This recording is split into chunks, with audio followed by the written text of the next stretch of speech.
the headlines. We're here to sift through the speculation and the hearsay. Here's just one of my favorite headlines, which asks, is Facebook forming a crypto mafia as Libra Foundation members boost each other's businesses? Washington must go beyond the hype and ensure that it's not the place where innovation goes to die. Just because we may not fully understand a new technology proposal does not mean we should immediately call for its prohibition, especially when that proposal is just that, a proposal. But let's face it, let's be honest, it's Facebook.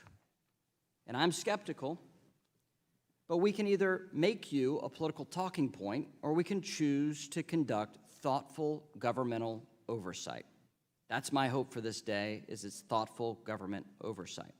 The reality is, whether Facebook is involved or not, change is here. Digital currencies exist. Blockchain technology is real. And Facebook's entry in this new world is just confirmation, albeit at scale. The world that Satoshi Nakamoto, author of the Bitcoin white paper, envisioned, and others are building, is an unstoppable force. We should not attempt to deter this innovation, and governments cannot stop this innovation.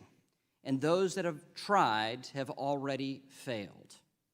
So the question then becomes, what are American policymakers going to do to meet the challenges and the opportunities of this new world of innovation? Some politicians want us to live in a permission-based society where you need to come to government, ask for its blessing before you can begin to even think about innovating.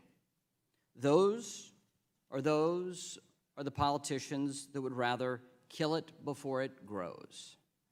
But there are others who believe in the vibrancy of American ingenuity, American innovation, that recognizes our economy is built off of generations of entrepreneurs and innovators through competition, through testing, through tinkering, through iterating, got us here today. To be clear, it's not about advocating for a break it and figure it out later approach, but when it comes to finances, we must ensure that consumers and investors are protected. So, Mr. Marcus, let's get to work. Let's have that conversation. Let's answer those questions. Instead of a knee-jerk reaction of banning something before it begins, my Republican colleagues and I want to first try and understand it. And in turn, based off what we learn, determine whether or not our current regulatory framework meets the demands of this new technology. That's why we're here today. Look, I don't have a crystal ball. I have no idea if Libra will lead to greater financial inclusion, lower remittance costs, which have the opportunity and would mean families could send money to each other more cheaply and easily than today, or if it's just a ploy to shoot Facebook's Twitter mentions through the roof. We'll see. But what I do know is this: Republicans stand ready to work with innovators to successfully implement responsible technology here in the United States, here domestically, before we lose out to other countries around the world. So I ask my colleagues on both sides of the aisle to join together in supporting innovation, ingenuity, and the entrepreneurial spirit that this nation was founded upon. I'm grateful for this hearing. I called on Chairman Waters to have this hearing a month ago, and this is a bipartisan approach to oversight. And with that, I'd like to yield the balance of my time to Mr. Hill.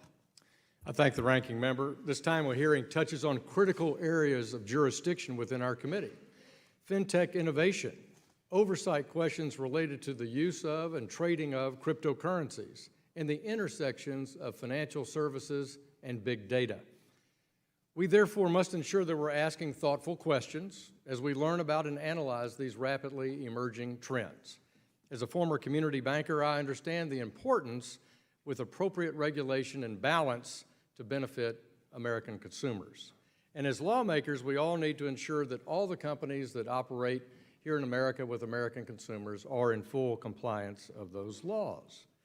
America is evolving into a digital era, and we need to make sure that we're asking the right questions. I urge my colleagues to do that, but always trust but verify.